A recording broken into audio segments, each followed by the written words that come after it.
We are so uniquely designed. So what will happen is a husband and a wife may enter the same room, and one of them might spot the child, trying to focus on the class, on the Zoom class that's going on. Maybe the husband will just think that the child is wasting his time. This is how information is processed. Now, we are going to come back again to the two hemispheres that we were talking about and the gap in between. What happens? Any information, this is very vital for all of us. Sam, by the way, Nighat, I'm addressing both of you. There's somebody who's commented, sent me a message just now that a lot of people do not know where to join in and they're losing out. So please let them know that this will be available on YouTube or where else, where they can, inshallah, benefit from. So what happens is that this is about information processing, and this is for your children, this is for yourself, this is for all human beings. What happens to a human being is when you are in a space. Now, I've just come into this class over here. So what happens to me is my sensory system will gather the information from my environment, from the room that I am in. I was late in joining because I was trying to fix the light, I was trying to fix the air conditioning. And what happens is that my sensory system sends out signals, from my brain, from my body, it sends out signals on how to regulate myself. Regulate myself means my behavior, my emotions should be collaborating. They should be on the same wavelength. The moment something goes off, that's when you say a human being is not able to function properly. This happens with children who have temper tantrums. This happens with bad-tempered men, or women who are constantly irritated, people who have depression, anxiety, all of these things. You're not able to regulate. Now, coming back again to information processing. So when I sat in this room and the information came to my body, sent out the signal, you're feeling warm. Somebody commented the lights are not proper in the background, so I had to adjust that according to them. And then I joined in. In a similar manner, what happens to you is you come into a space, be it a learning space, be it a room, be it into a relationship, whatever it is, even if it is a classroom. The information that you will take from your environment, this is your sensory environment, the space, the physical space is your sensory environment. You take information from there and it goes into your sensory system and it stays there only for 1 to 2 seconds, not more. Just 1 to 2 seconds, not more. What happens is from the sensory systems, it starts going into your short-term memory, And it stays in your short-term memory between 10 to 20 seconds, approximately. And from there, it moves on to the long-term memory. And how does this process of taking in from the sensory system to your short-term memory and to your long-term memory, how does this information process all that way? It's because you're practicing or you're rehearsing. And I'm going to link it, inshallah, with the, the hadith and the Quran and Sunnah, inshallah, so that, people will understand a little bit more about, our deen as well, and the hikmah behind the hadith and everything. Rasulullah sallallahu alaihi wasallam, every time he introduced a new hadith or every time he said something to teach the people, he used to repeat it 3 times. And guess what happens? Information processing starts taking place when you repeat it 3 times. So even with your children, when they're learning something, even if there is a gap in between, guess what? If you are going to ask your children, where's Kilimanjaro? All right, they're studying geography and you're asking them, where's Kilimanjaro? And your child is supposed to respond to you where it is, and they have not learned it. Maybe the mom, while eating, can just address the question to the child and say, where was that mountain again? And as they're watching television, the father can question and ask, and where was that mountain again? And when you are constantly stimulating the brain, at least 3 times from the sensory system into your short-term memory, and from here 3 more times practice into your long-term memory. And that is like your you can say your attic or your basement, you know, where you store all the things that are very important. That's our repertoire.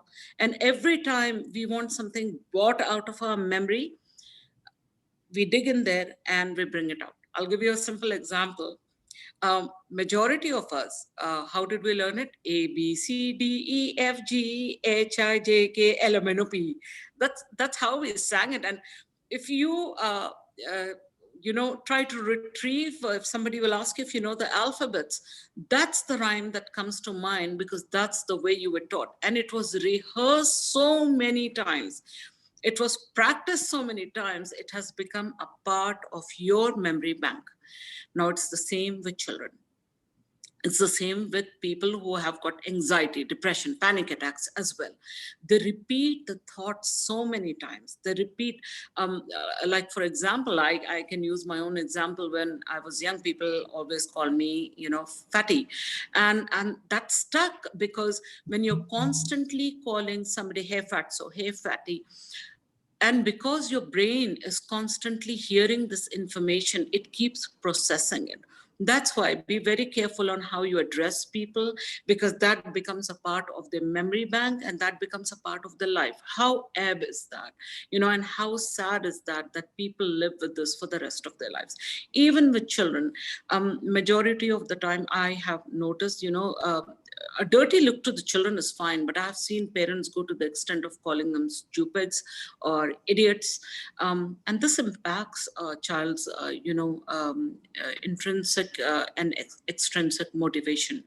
And these are things that stay with them for life. Why is bullying not encouraged in early childhood years?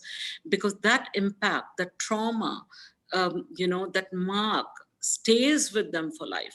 And this is what we need to do. We need to make sure that we do not damage individuals for life. Very, very vital aspect. 3 times repetition of anything starts forming as a memory. It starts setting itself in your brain as a thought process. And the more that the thought process runs, the more established it becomes in your system. The more established it becomes in your system. Now, so now that I have said to you, what happens is between these two hemispheres, 3 times when a thought process is repeated, a neural pathway starts forming between the two. They start joining with neural pathways. Now, suppose if you are in front of the television right now and you're watching me on your screens, what will happen is if you're coming regularly, oh no, let's use another example. Let's say that you come home daily for work and your routine is open the door, take your shoes off, throw your bag on one side, take off your abaya or your jacket, and just sit down on the couch for some time. If this is your daily routine, guess what happens? Your brain starts forming that neural pathway. From your left to your right, or from your right to your left, it starts forming a neural pathway and they start connecting. So your brain does not recognize any other path except for the path that you have taught yourself. Enter the house, remove your shoes, take off your abaya or jacket, sit down on the couch, and probably scream at your spouse. Now, that's a daily routine for majority of us. Or get me a glass of water, please, have the food ready. If at any point of time you decide, right, let me not enter through the main door, today let me enter from the kitchen entrance or from the back door. If you come in from there, and instead of removing your shoes, you remove your abaya or your jacket first, keep your bag down, remove your shoes, and then decide to get the glass of water yourself, guess what is going to happen? Your brain is going to start forming a new neural pathway. And the more the neural pathways in your brain, the more the impact of learning on you. The more you're going to learn, the more your memory bank is going to register. And the more neural pathways that are there, the better or optimal brain functioning is going to take place between the left and the right hemispheres. And this is why change your routines. Don't stick to the same routines.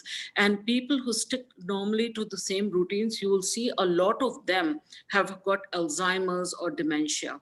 If you want to avoid all these things and make sure that your cognition is the process of thinking, and our cognitive processes are what leads us to have better speech, better learning, better everything. I'll explain that later on, but this short terminology explanation is enough.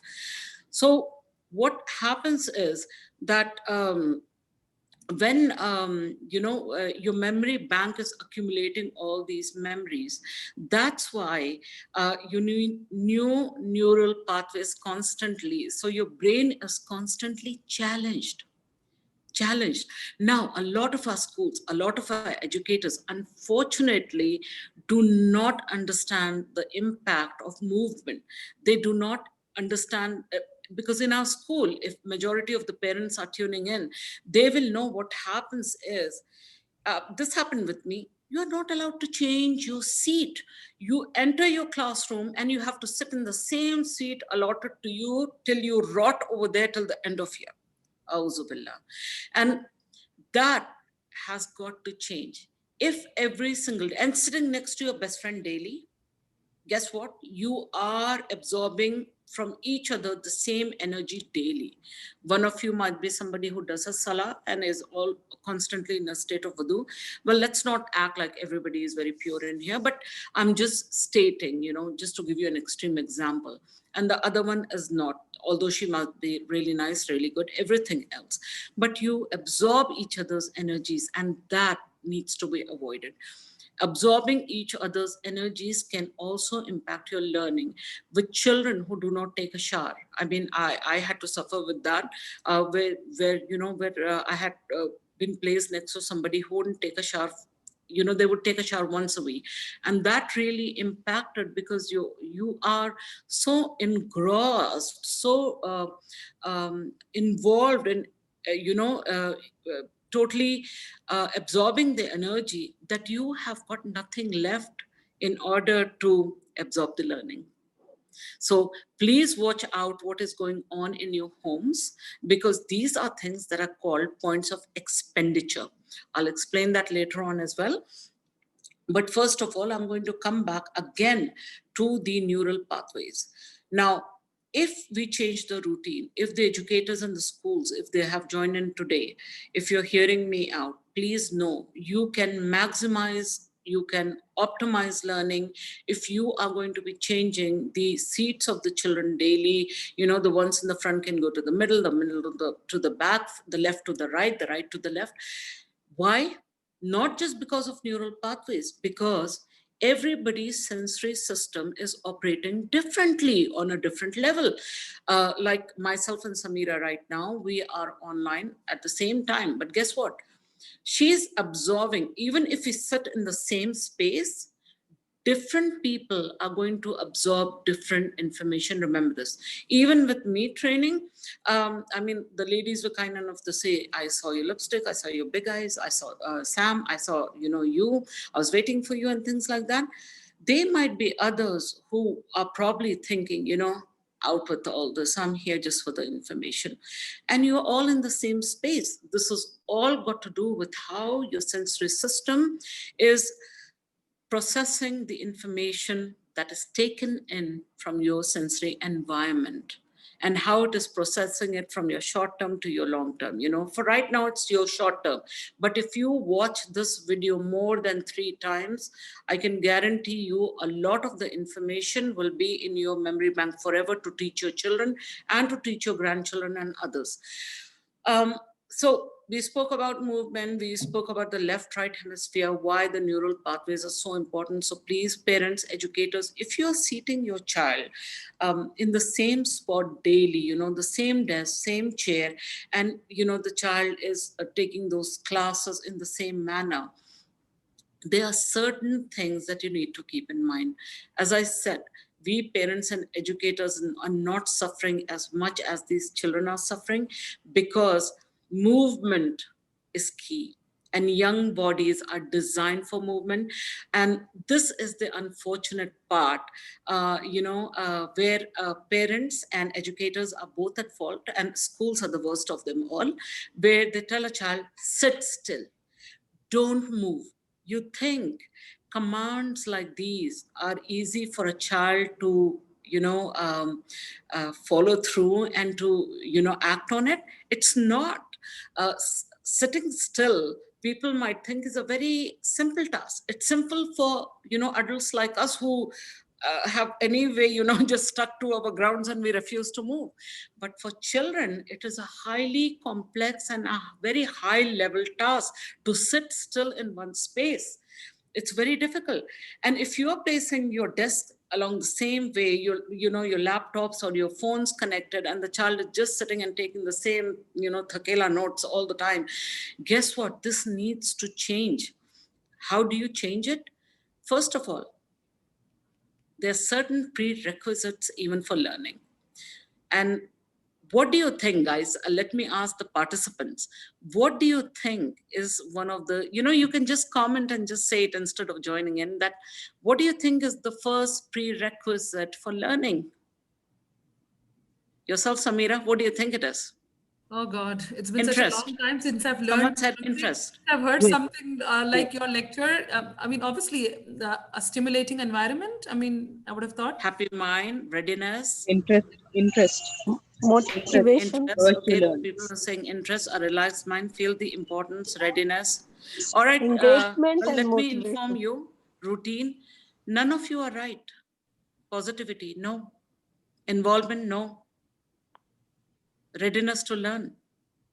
Listening. Engagement. You're very close, Mahnur. Mahrukh, Eagerness, sorry. eagerness in adapting new things, or eagerness in showing eagerness in learning new things. It is not. Guess what? It is attention. Attention is the first thing Someone that, mentioned yes, Shana is last time. needed in order, listening is part of it, but listening comes after attention. The first thing is your attention, your focus. That's the first cognitive process that goes into action the moment you sit down to learn. I mean, with all of the participants over here, they are paying attention to me, or they're paying attention to the listening part, and that's why they're able to read, or they're able to listen, or to comprehend the commands that I'm giving. That, what is the first cognitive skill that is required, and that's attention. Participants, attention is one of the key things. Now, a child that has not slept well, a child that has not had proper breakfast, a child who's just dressed in their pajamas is not a child that is ready for paying that attention. You need to have that readiness. Someone is saying they're not able to hear. Just look into that, please. I'm looking into that. Taking a shower, having your breakfast, having a glass of water nearby, but not close enough. Do not keep it close enough. We want it to be a little far away, because we want the child to cross the midline when they reach out to the glass of water, and then they drink it and place it back. We need that. I'm going to be coming to some few exercises that the children can do to cross the midlines, inshallah, towards the end of this training session, inshallah. So this child who's not ready and who's in pajamas is not, basically ready for paying the attention, because they're still enveloped in that energy designed for sleep. Why do, a lot of parents who come to me citing marriage issues, I'm going to address the parents and the children together bit by bit, so inshallah everybody will benefit. Why do I tell the parents, when they come into me and they tell me, when they have the complaints and they have got, discord, and I tell them that you need to know something. If the husband is coming home and the wife is dressed in the same nightie, cooking in that same nightie, smelling like the dal tadka, smelling like the khorma she's just made, you need something. The man needs something to come home to. And it's likewise for the wife, who wants to approach her husband, and the husband is there coming all sweaty and grimy from work and wants to go and hug his wife. That's an energy that is repulsive, whether we say it or we don't, whether we accept it or we don't, but this is a reality. In order for energies to be conducive, in order for energies to, to bond, in order for energies to connect, and in order for energies to benefit both parties, remember one thing, please. Allah subhanahu wa ta'ala never gave anything, has not made any relationship in this world worthwhile where there's no give and take. Please remember this. The khair is only in give and take. If there's only taking or only giving, then the benefit is lost. The khair, the barakah in that is lost. Okay, so please do remember this, on how energies are very conducive to all of this. And for the children as well, getting them ready, even if you're waking them early, do some movement with them, getting them ready for actually sitting down in that space for that long hours in order to take a class. Even if they need to reach out to a snack, make sure it is within an arm's length, but not too close, because you want some body part to move. And if there are teachers who are watching me, don't tell the children, don't fidget, sit still. Because you see, this is not the child doing it deliberately. This is the body trying to regulate itself. So the brain is sending a signal to the body, hey guys, move. I need you to move. I'm not able to do it. Let me explain with an example. Like if you're sitting in a crisscross manner on the floor, with your legs crossed, and somewhere your joints or your nerves will send a signal to your brain that, I'm starting to hurt. I'm starting to ache. And when you get the signal, you immediately shift your position. When you get the signal that's starting to hurt now, it's starting to ache, or I'm starting to get stiff, you do that. It's the same thing with the children. Be kind with these children. Learn about neurodevelopment, so you understand on how children are suffering the most, be it at home, be it at school, or anywhere else, because we are taking in too many preservatives, too many chemicals. We have a lack of movement. We are not playing. I grew up hanging from trees. I used to climb trees, hang from the branches. I used to roll in the sand, everything. If I tell my child to go roll in the sun, and they're like, what? Ew, no, dirty. This is the kind of comments you hear from them. Give them a screen. They're the happiest people possible. And it's very unfortunate. And because because Saudi Arabia is so hot, you can't really send them out in the heat as well. Although, despite living in Saudi Arabia, what has happened to majority of us is our vitamin D3 levels are very low. Very low.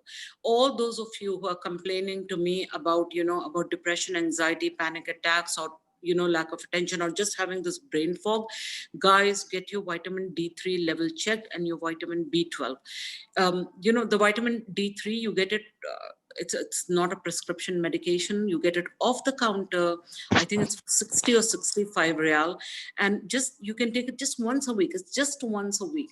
Make sure that your children are also having it. Go to your pediatricians, and, because children up to the age of 14, get their levels checked. Because a lot of time, these depressions, anxieties, and panic attacks that I see from people, is nothing but lack of minerals. I'm not even telling you medication. People who are in medication, I think I've had more than 800 people maybe that have taken off medication. More than 800 people. Just because I told them, go get a blood test, get a blood profiling done, bring it back to me, let me have a check. When I looked at it, and I found that the minerals were so low. That's all. That's all. You do not need a therapist. I keep saying this to people. You do not need a therapist. The therapist is within you. You only need someone to show you the way, but the path can only be taken by you, because you can take a horse to the water, but you cannot force the horse to drink that water. So it's a similar thing, you know, the healing is within you, the therapist is within you. I can only guide you, show you the direction, but it's you who has to take the path. And if you don't, well, you know, everybody is a sahib aqal. So yes, so for the child, coming back again to the child, I go to so many schools, and one of the biggest issues that I've seen is not just the amount of children in a classroom, you know, sitting in very close proximity to each other, you know, where there's no physical space for the child to have any movement or to move around or to even cross the, you know, desks and chairs and all. And really, you know, if you are in touch with your schools or with the educators of your schools, send them this video link of mine where I'm saying this very openly, that I have seen one of the biggest mistakes that they are doing is that the chairs and tables are not appropriate for the children.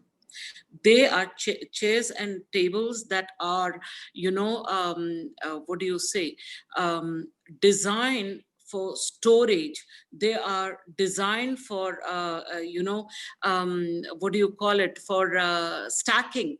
They are not really designed for the child's level, let me say. And by level, I mean physical level. In how many homes and how many classrooms I have seen the feet are dangling. They're dangling from the chair. They're not touching the floor. You know, the feet need to touch the floor. I'm going to be talking about that. The feet need to be touching the floor.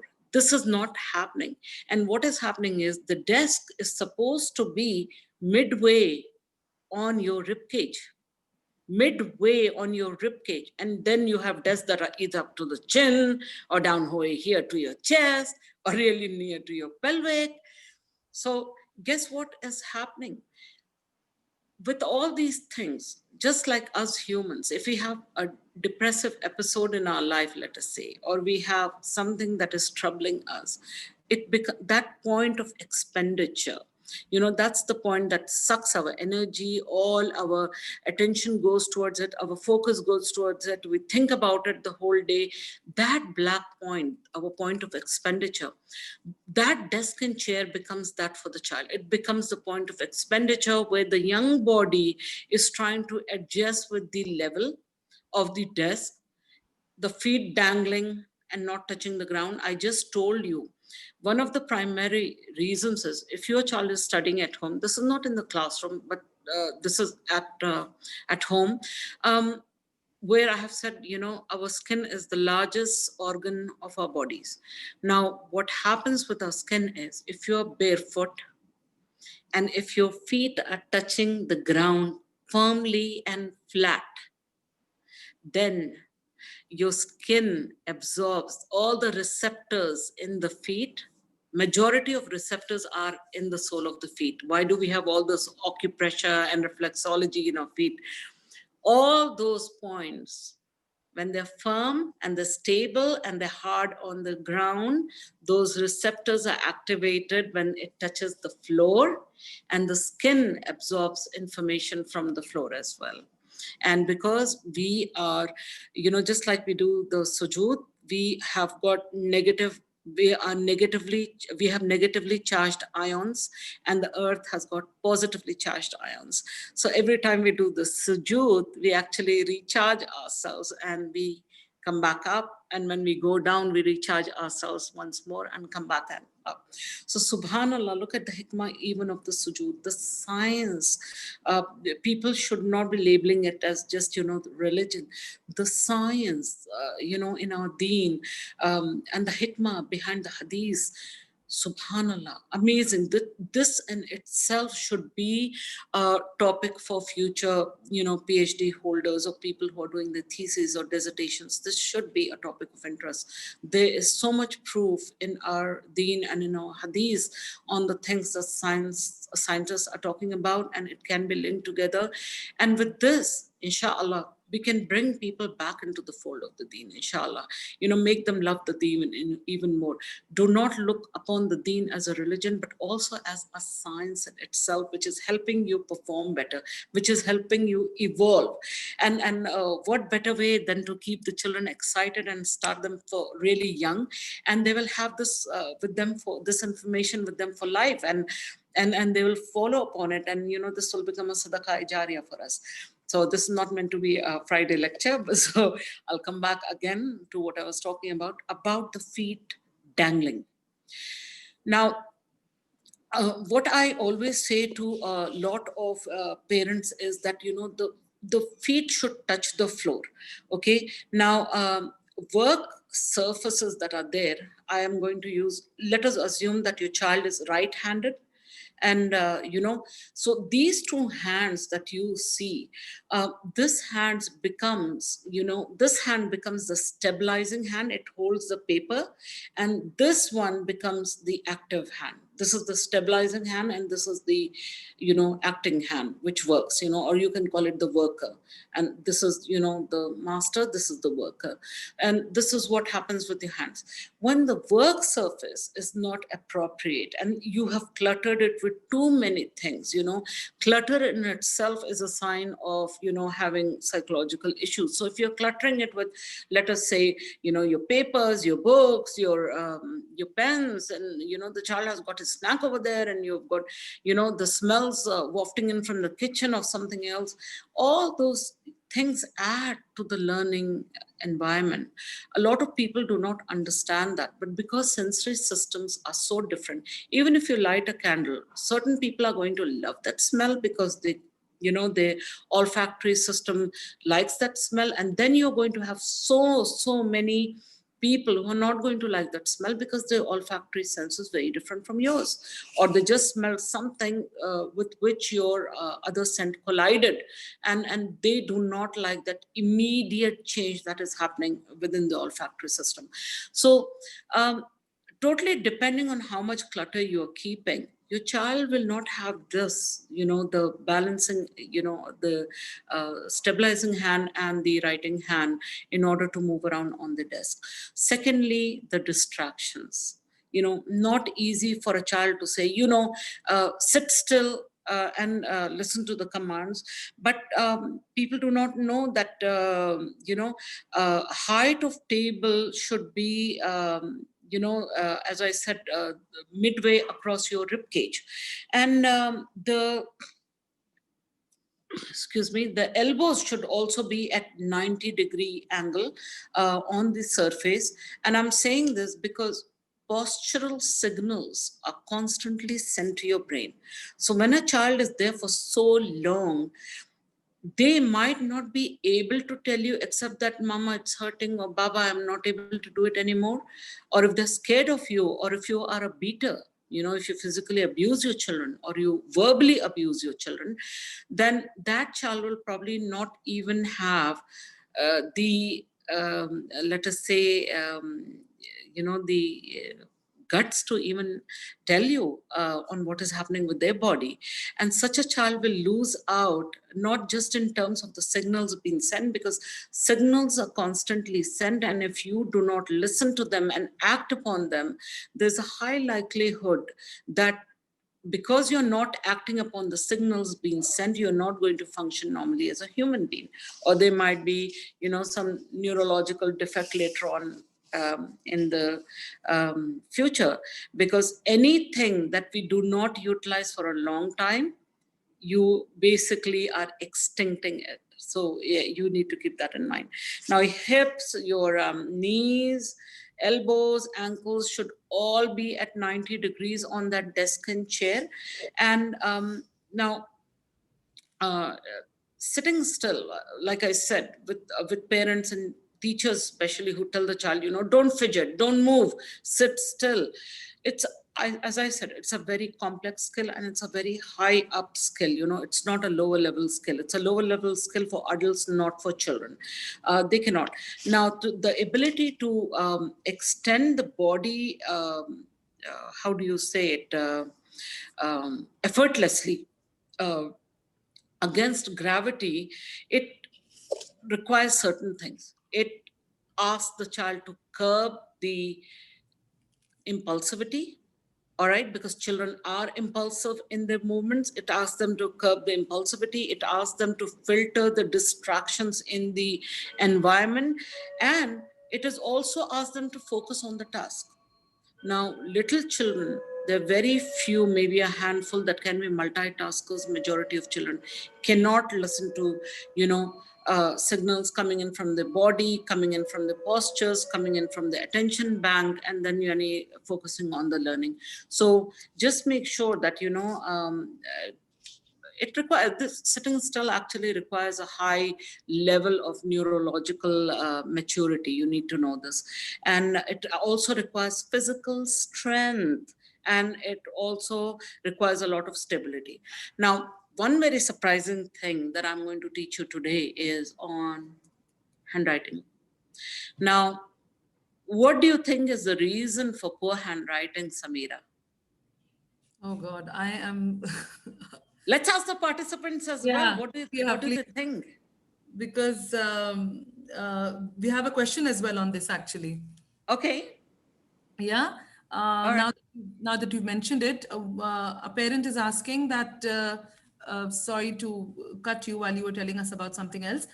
No, that's all right. Mirror image writing by children. Why does that happen? Okay, so that's taking away from our subject, but Exactly. mirror images happening till the age of 7 is perfectly fine. It is considered totally normal development. So you do not have to worry if your B and your D, or, that looks, the children are shifting in. That's perfectly all right till the age of 7. If they do it after the age of 7, then my advice to you is to get to an educational psychologist and get them checked out for dyslexia, dyspraxia, dyscalculia, whatever learning dysfunction is taking place in the child. But that is after the age of 7, not before that. Sure. Thank you. Let's go back to your question, right? Yes. So asking the parents, the participants now, what do you think is the reason behind poor scissor skills or poor handwriting? Poor eye-hand coordination. Ma'am, because of the pincer grip, the fine motor skills, the children, they do not have dexterity. Not correct. This is why we need to have more awareness classes, so we can teach people on uncomfortable seating position, Doctor, lack I of have attention, seen no. I have seen that the kids having poor handwriting because they have excused that now since we have computers and touch screens, they do not need to improve it.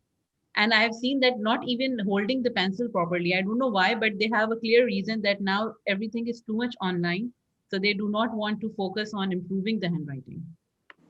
None of you are right till now. Uzma, it is because the bones of their hands and fingers are not developed properly at younger age. Not correct.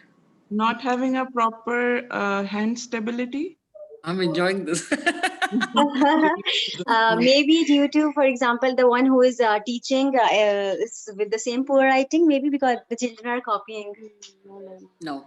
I'm Like for reading my the comments daughter, as well and listening to you guys as well. None of that, like guys. my daughter, what happens is that she cannot write properly. Like when she starts writing, she has a very light grip. So what I have discovered, according to, like, as a mother, I feel like that her pincer grip is not very what do you say, strong, or It's got it's not nothing to firm do with yet. the pencil. Guess what, guys? It has Ma'am, got nothing to do with the pencil, nothing to do with genetics. It has got lack of nothing movements, to do maybe the Midline, muscle. midline, crossing the midline. Nope. Might be the sign of high intelligence, ma'am, because Nope. the pen cannot keep up with your brain. No. Guess what? The answer is so shocking, guys. It is because the core or the trunk of the child's body is not well developed. Can you imagine? I will tell you, because I think I'll have to move a little. So in order for you to see through the camera what I'm saying. 1 second, please. All right, so you are going to see this part. You see just above your pelvic, this region. If this region is not strong, anything proximal to it will be strong or not strong. If your core is not strong, then your thigh muscles, your rib cage, whatever is not going to be strong. But if your core is strong, guess what happens? The proximal muscles are going to be strong. And in turn, the distal muscles, proximal means the muscles that are very close to your core, they are going to be strong. And distal muscle means the muscles that are far away from your core are going to be strong. Now, what happens with this is, excuse the sound. So when your core is strong, what will happen is your shoulders will be strong. When your shoulders are strong, your elbow stability will be better. When your elbow stability is better, your wrist extension will be better. When your wrist extension is fine, your fine motor is excellent. And when your fine motor is excellent, your handwriting, your cutting skills, everything else is going to stabilize. Wow. Isn't that amazing? That's subhanallah. That's who would have, Subhanallah.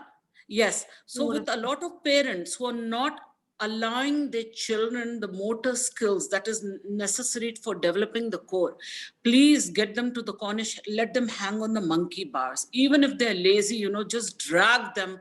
And, because below the age of, before they become teenagers, you can get away with anything with them.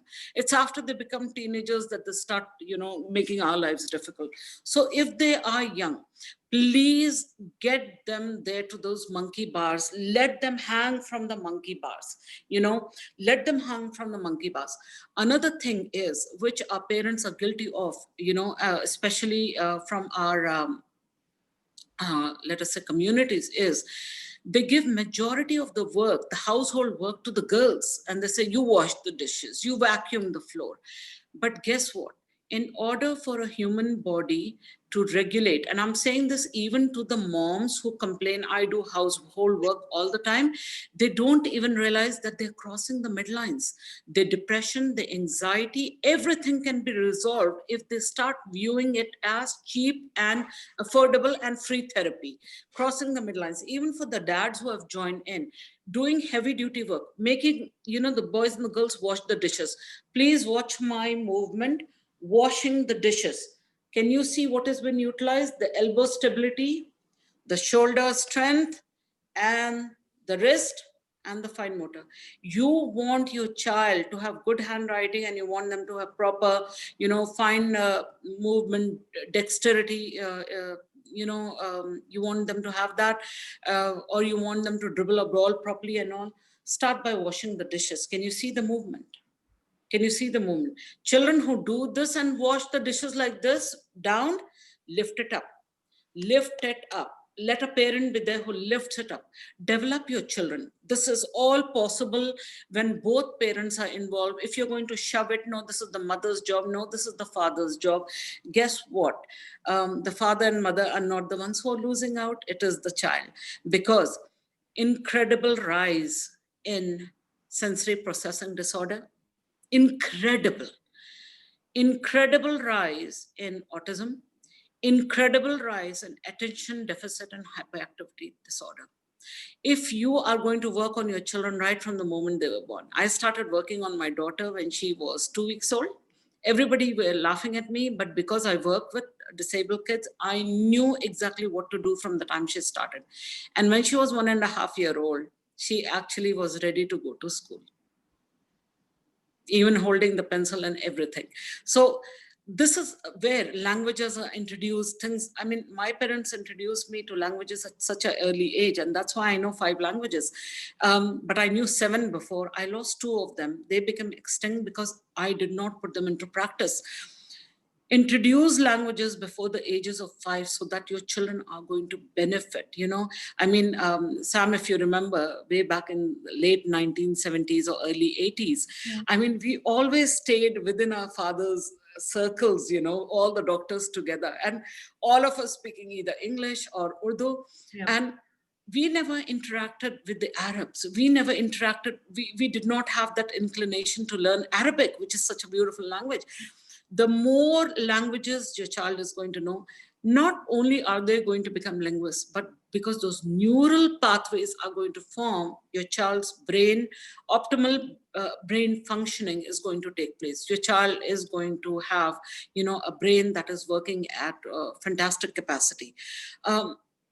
So please, monkey bars, as I said, let them hang. Even all of you, those of you who say my hands are very weak, I'm not able to do much work and all, hang from those monkey bars. Young children, another simple thing that you can do at home with these children in order to develop their core is tell them from one end of the room to the other end of the room, ask them to roll on the floor. Ask them to roll from one end of the room to the other end of the room. It takes a lot of effort for us to roll, and this crosses the midline. And when that happens, that core is going to develop. There are simple things in your house that you can do, even for the gentlemen who have joined in, honestly, joining in with household work, because a lot of that work is heavy work, all right? Children, especially those who have attention problems, yes, swimming as well. I read somebody's comment right now, even swimming as well, because that crosses the midline. Any sport, any dance crosses the midline. Salah crosses the midline as well. Pushing and pulling, like maybe just the basic a door in your house where the child is pulling and the parent is pushing, or the child is pushing and the parent is pulling. Something like that, an opposite reaction that should go on, very simple things. And yes, cycling also is for, crossing your midline, and that is going to be so helpful for everyone. And remember, the more you sweat, the more neurotransmitters your body naturally emits. So instead of taking all those antidepressants and taking, Panadols for your headaches and things like that, then what you need to do is get that sweat going. Involve yourself in heavy work that is going to release your sweat naturally. And along with your sweat, your feel-good neurotransmitters or your feel-good chemicals, dopamine, serotonin, are going to be released by the body naturally. So you don't have to go to a therapist, you don't have to go to a doctor.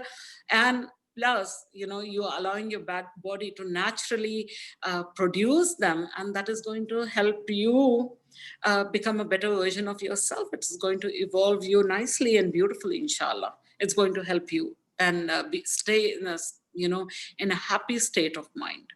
Any questions there, Sam? I saw some comments. Yeah. We have a few questions here, Dr. Uzma. One parent is asking, do you have any idea for an ABA therapist or a speech therapist in Yambo? You need to join my page, Hope for Exceptional Needs. I will send Nigat the link to the group or to the page. And we normally post over there. Parents post their queries and we try to find, I know an occupational therapist in Kubar, I think. In Yambo, there is a center that has opened. No, not in Yambo, sorry. No. Okay, you can post your question over there and inshallah, Sure. we try to search for specialists for you. Please, if you can do that. And we have another question. They seem to be related. They're from two different parents, but they're sort of related. Question number one, can an autistic child join a regular school? And a similar question is, how to support an autistic child in the classroom? Okay, now you've got to remember that autism, the autism spectrum disorder, ASD umbrella, has got 5 categories in it, all right, which is classical autism, and then you have got childhood disintegrative disorder, then you have got Rett syndrome, and then you have got PDD and PDD-NOS. PDD is pervasive developmental disorder, and PDD-NOS is pervasive developmental disorder, not otherwise specified. Now, Rett's and childhood disintegrative disorder, these are progressive, and the children are usually very unfortunately not able to participate in much. But if you have autism, and if your sensory processing disorder, because normally you're going to see autism comes along with a lot of sensory issues as well. If those sensory issues are not too much, yes, the child can participate and can do a lot. But guess what? Even if your child can participate and do a lot, our teachers are not educated enough to take on autistic children, because I'll tell you the reasons for it. And second thing of all, the school system will not allow the so-called regular children to integrate with those who are considered borderline. And another thing, this is on the parents. I always tell them, do istikhara. They're just so eager for the child to join a regular school. They think, sitting with regular children will make my child normal. That does not happen. Your child or any other child or myself, even if I sit with anyone, I'm only going to perform to whatever potential is there within me. I might push the boundaries a bit, but I'm not going to go, wherever they are going. And there are very few people, few children. I think one of the main concerns that parents have is like I said, one of the first cognitive process of learning is attention. Another aspect of that, which is very important, is imitation. Now, you will find imitation is there only in Down syndrome children. You're not going to find it a lot in autistic children, unless and until they are pervasive developmental disorder or pervasive developmental disorder not otherwise specified. Unless and until I see your child and check them out myself and know what category they belong to, I cannot say much. So I need to observe them. But please know, a lot of children are probably not even autistic. It might be ADHD along with a sensory issue that's happening.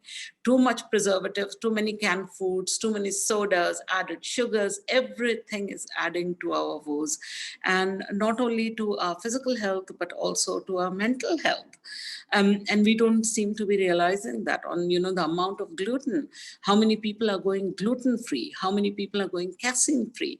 And when you reduce that, you actually will start seeing, and I'm not joking, if you've got young children, reduce the amount of gluten, all those pizzas and everything, adding yeast to everything, those processed flours and processed sugars. Drop that for a week and watch the difference in your child and in your child's learning. You're going to see a huge difference in the behavior as well.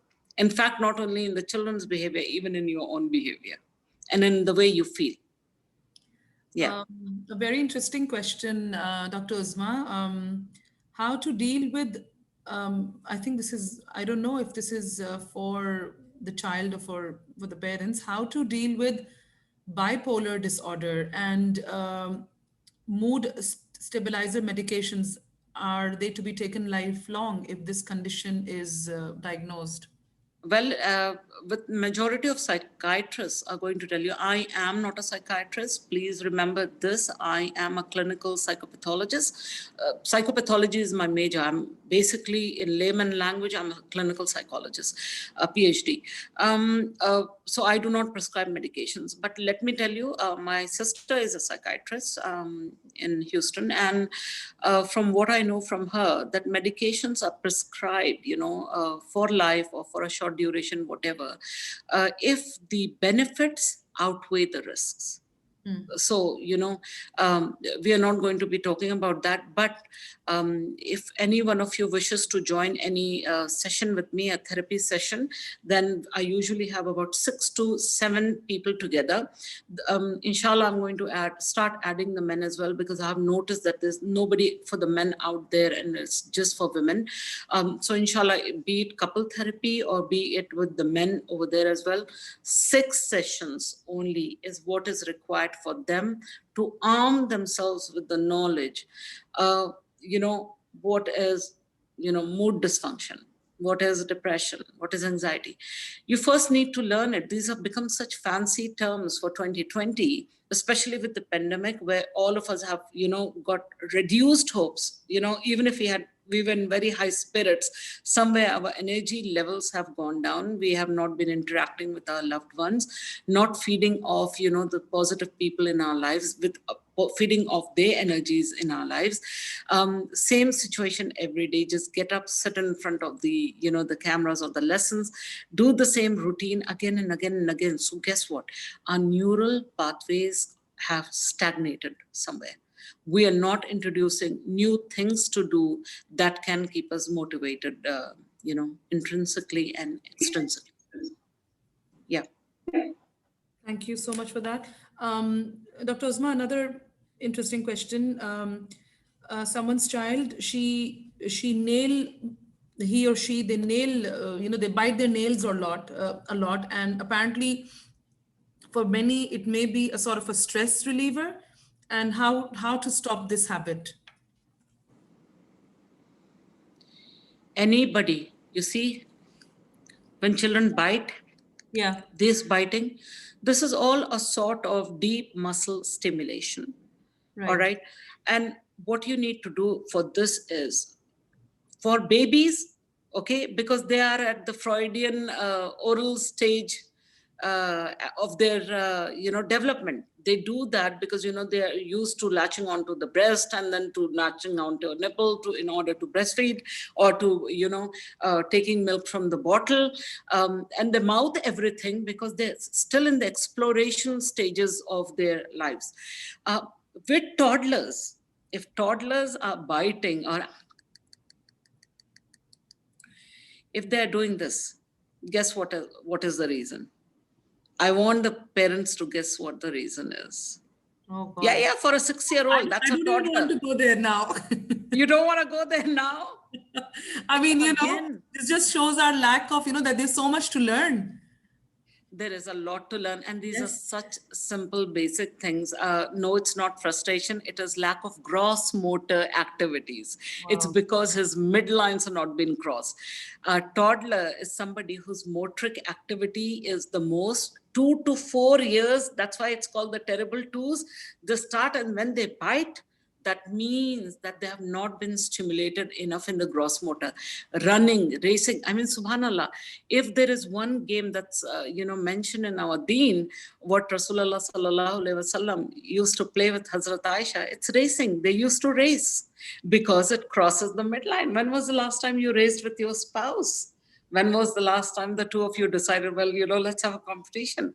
All these things are there. If you can just grab on and use that positively, rather than hearing, the narratives coming in from mullahs and all that we don't really relate to. We need to find people within our religion who can connect us with the proper things that are there. And inshallah, we will. Yeah. Somebody asked something else, I believe. Yes, we've got quite a few questions coming in. Okay. Why do children stammer? How to deal with the stammering issue in children? Oh, well, it can be several things. You need a speech language pathologist to work that out. It can be neurological. It can be severe anxiety. And a lot of parents do not even realize that it's the style of parenting that lands the child into all these things. It's probably not just the sensory system of the child, where you will see, if you have 3 children, not all 3, like our parents used to say that all 5 fingers are not the same, different shapes, different placement, and different use. It's the same with children. So a child, you may have 2 children who are not scared of you at all, and you might have one. If you just give one dirty look, and that child might just crumble in front of your eyes. So this is all because of differences in the sensory systems of each child. That's so interesting.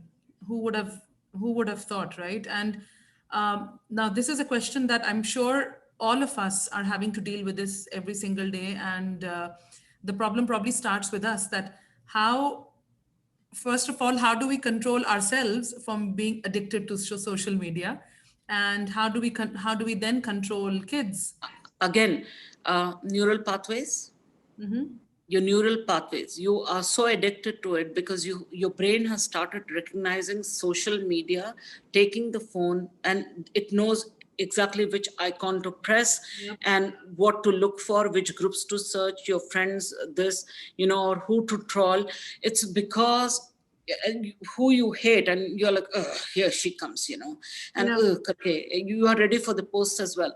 This is all got to do with your neural pathways. If you start different, well, a simple thing that you can do is every time you think, okay, I'm going to pick up the phone now and be on Facebook, let us say, if you pick up the moment you're picking up, if you replace that one thought, this is also for people who have negative thoughts. If you can replace that one thought of picking up the phone with 3 different thoughts or 3 different activities that you can do. Let me pick the phone, let me call my mom to ask how she is, or let me send somebody a sweet message, or let me go and make some lemonade for the family. 3 things that you can replace this one thing with. And if you keep on repeating it, your neural pathway will form, and you'll start seeing yourself getting detached from it. But it's probably gone into your long-term memory, and extraction from long-term memory will also require you to replace that one thought with 3 differential thoughts, for a considerable long period of time. If you have been on social media for 15 years, you need to be working on yourself for a good amount of years in order to remove that thought. You're shaking your head. What do you say, right? Okay. Yes. We have a question here. I have a 3-year-old daughter who doesn't talk. She says just a few words, but repeats all the rhymes. Okay, that he hears. He is addicted to gadgets, and now when I try to teach him showing interesting books or flashcards, he doesn't show interest. How can I make him come towards studies and leave gadgets? All right, 2 things. First thing of all, I think I need to check your child. So please inbox me. I need to check your child. First thing. Second thing of all, I want to tell parents. I had a parent who came in and said, you see this child, Dr. Uzma, they constantly eat chicken nuggets. And I said, okay, who introduced the chicken nuggets to them? They didn't learn it from your belly, because this is what parenting needs to take on, just, parents do everything really bad. They introduce all these, things to the poor children, and then they blame the children for it. They introduced the chicken nuggets to the child. They kept on giving it. The child, because of his sensory system, his gustatory system, the receptors in his tongue love the taste, the crunch, the sound that, this chicken nugget makes, and they love it, and they start eating it, they start consuming it, and the parent is like, they are addicted to it. Well, hello, you brought them to this addiction. Right. True, Yeah. True. So for those of you who are having new babies, undo what you did with your previous children and start redoing something else.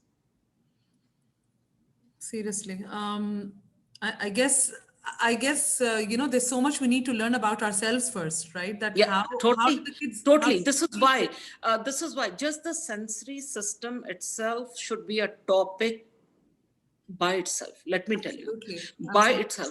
If I am able to explain the sensory system to people, trust me, a lot of people are going to understand, this is what is going on with me. Oh, this is why my husband's behaving that way. That's why me and my mom-in-law are not able to get along. Trust me, it is nothing to do with the person's evilness or anything. It has got to do actually with how your sensory systems are designed. Subhanallah. Subhanallah. Okay. Interesting questions. There's so many coming in that they just keep on going up and down. Shy children, people who don't express themselves, people who are children who are too shy to express themselves in front of others, even though they are pre-teenagers. And so this is in public, but whenever they're at home, they're like, talkative and open, and, so what can be done about that? Again, it can be the tactile senses, but I need to see the child, because you need to check the self-esteem of the child as well around others. all right, self-esteem, self-worth, all these things also, on how confident the child is. Sometimes, going into these developmental classes is very vital. If the parents want it, I can start something like that for the children, but that totally depends on whether the parents really want it. But for the parents themselves who need my help, inshallah, my training sessions that take place, there are 6 training sessions, and the cost is 500 reals for all 6 of them, because the whole point is I want to make it affordable, and I want to be reachable to people, so that people do not have to suffer in the spaces for too long. I think that should be something really interesting, I think. And Inshallah. right, and Inshallah. especially in these Yeah, inshallah. times when we're not getting the opportunity to venture out and get exposed, that should definitely be a very good option. Please keep Inshallah. posting on that, right? Okay. Will do. Inshallah. Thank you so much. Dr. Uzma, there's another question, please. How can we try to understand the difference between people in terms of exercise? Some seem to very evidently be experiencing increased dopamine after exercise and sweating, while others feel completely exhausted, irritated by the effects. Again, you see, because bodies are also uniquely designed by our creator, not just our sensory systems, even our bodies. I mean, why do we have people who are born healthy, who stay healthy, and who die healthy? And yet we have people who are born healthy, stay ill all the time, and yet and they die unhealthy. You cannot say that. This is all about life processes, on how your brain body connection, on how you're aging, on what you're putting in here, inside you, not just in here, what you're putting in here as well. Everything counts. Honestly, a lot of people do not even realize that they're staying in a poor relationship that is acting as a vacuum cleaner for their own energies, and it's sucking out everything from within them. And yet when you ask them and they say, I don't have a choice, well, you do have a choice. The problem is you are scared to look at the choices you have, and after you thoroughly examine your choices, you are afraid to select one of those choices, because with a lot of people, they are like, well, we have children, well, what next? And I want to especially point out to the parents over here, with majority of the people who come to me for therapy, this is something that I always see. And I am so disappointed in people when I see that, because with a lot of the parents, when the moms come along and they say, I'm suffering from depression or whatever, and the father says, well, what's your fee, Dr. Uzman? When I tell them my fee, and I heard one of the men say to his wife, I can get you gold earrings for that.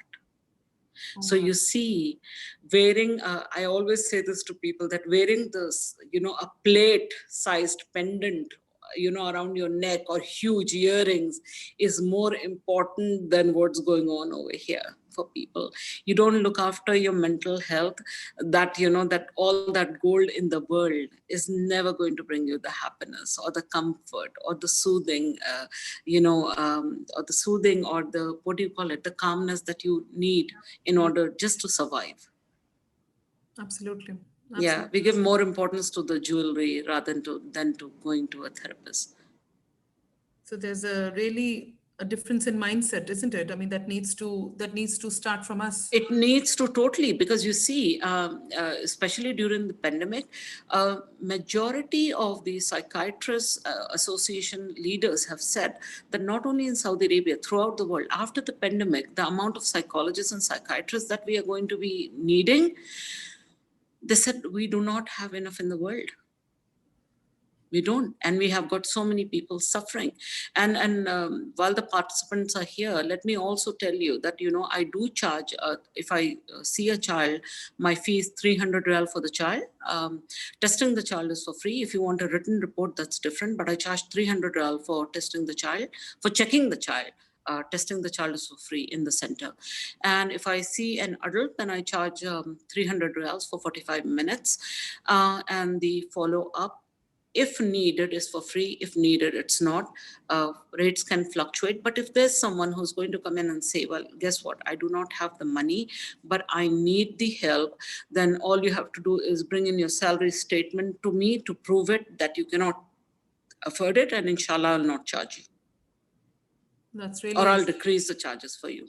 That's really, really kind of you, Dr. Uzma. I think we have a lot of messages who are lots of messages on the screen and on our WhatsApp group who are asking how they can reach you, they can connect with you. I think we need to probably get in They touch. can join me on my group, or they can join me on my wall as well. Just let me know that that you attended my session. So just add me and I'll add you. And inshallah, join the group as well. Nigat will give you the number for my center where you can easily call up my staff or WhatsApp them if nobody is picking up the phone. WhatsApp them and tell them if any healing session comes up, let us know. And if 6 of you get together, even if you're friends or even if you're couples, 3 couples who want to get it together for 6 days, go ahead and reach out to me, and inshallah ta'ala, I'll do a session, 6-day session for you. It will be for 2 hours each. So make sure that you place your children somewhere in safe hands and you come along in order to get your sessions. 2 hours every session. So that's like for 6 days, that's like 12 sessions. Fantastic. Thank you so much. Thank you so much for your time, Dr. Uzma. If we can just have one more question, please. There's somebody who asked me about teeth grinding. Yeah, I think so. There is a parent who asked me about teeth grinding. Again, it has got to do with this or on the amount of anxiety or psychological pressure your child is under. Sometimes, please remember, one of the most common things that when children grind their teeth, the first thing they do is get a stool test done to check if they have got any larvae in them. So get a stool test done or a urine test done, and also get a blood profiling done. All right. To be honest with you, I always knew that, when I join in to train people, my notes are here and I've left out half the topics because the question and answers are so many from the parents. But maybe inshallah ta'ala in future, maybe we can just do a Q&A instead of a training where parents can ask their questions maybe. Samira, you can keep that in mind. Definitely. I think it's no time. I mean, it's just not enough, isn't it? We've got so much interest, Dr. Uzma. I think we'll definitely need to have a follow-up questions because we're just a bit conscious of the time. It is a Friday. It is a weekend. It's a family day for most of you. So thank you so much. Thank you so much. We are truly grateful for the most welcome. The parents can also just follow me on Instagram, although on Instagram I is just very simple things, but yes, most of my information is either on my wall on Facebook or on my group. It's called Hope for Exceptional Needs. On the page I just post scientific things, but on the group it's it's interactive. The group is interactive where the parents ask, and you can put your queries over there, inshallah, and and you can get all my details from Nikat, inshallah. She's going to help you out with that. Thank you so much, Dr. Uzma Raheem, and we will be most just welcome. sharing your Insta handle and your all the details in the main group as well. And we have already shared the your contact for the Hope Center as well. And thank you so much again. It was and I'm really sorry for sharing a YouTube link a little bit late, but Alhamdulillah we had more than 150 people attending this session, and we are really honored.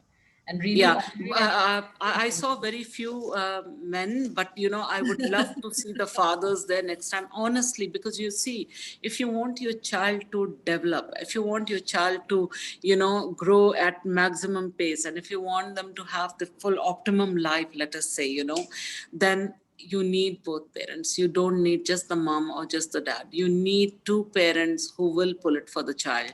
And children know that, we think, they act smart in other things, but trust me, even the young children, they know who's the hands-on parent. And we need that. We need our men to be there for our children as well. And we need to pull them into this ring, with so many distractions in this world now. We need to come back to primitive parenting. primitive Absolutely. parenting. Absolutely. That's the word that I can think of. People We have have quite a responded few that fathers. their fathers are like the both the parents are there, and alhamdulillah, alhamdulillah, it was. Oh, Alhamdulillah. Well, then this gives me the opportunity to tell all the parents that inshallah, maybe within a month to a month and a half, I'm starting free training YouTube videos.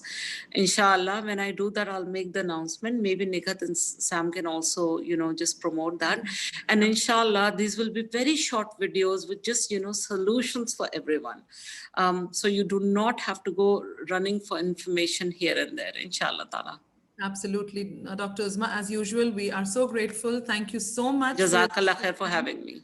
Thank you. Thank you, everyone, for joining in, and watch this space for such informative talks in the future. And Dr. Uzma, one session was not enough. We are already having requests for a second one. So yes, hope to see you again very soon. Thank you. Inshallah ta'ala. Inshallah. You take care. All right Thanks. then. Assalamu Allah alaikum, Hafiz. everyone. Wa alaikum assalam wa rahmatullahi wa barakatuh. And thank you so much, Mrs. Samira Mohsen, for hosting this event. And I would like Pleasure. to, before everyone leaves the group on the WhatsApp, we would like to announce two other very important topic, and which will be coming up soon. The first session will be about the first thing first regarding time management, which will be on 25th September. And inshallah, we will be announcing another session on like mid-October, maybe. We will update you soon regarding the good touches and the bad touches or sexual harassment, like on this topic. We are just planning on this and we will be announcing soon. Thank you so much, Mrs. Samira Mohsin, for conducting this session. Thank you so much for my behalf, and thanks to all the participants who attended this session. Thank you, everyone. Thank you so much. Assalamu alaikum. Assalamu alaikum.